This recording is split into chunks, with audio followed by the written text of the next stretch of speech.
What if you could take a file, a sentence, or maybe a link and turn it into a diagram using AI tools completely for free? So in this video, I am going to show you the AI tools I use to create diagrams like these ones.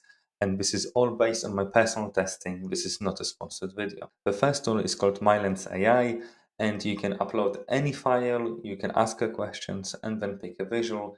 So anything from a mind map, timeline, all the way to a funnel or a tree, right? But there is also this option here called Planner, which I really like.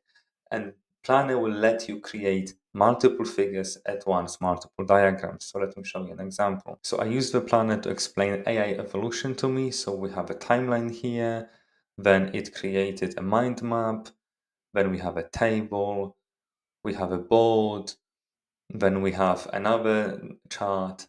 You get the point.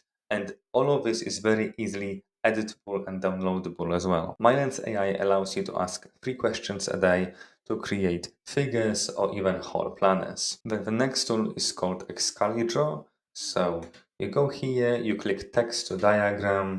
So this is my prompt. I just click generate. The beauty of this is that you can directly right click on this and copy this to your clipboard and then take it to your Word document, to PowerPoint, whatever you want.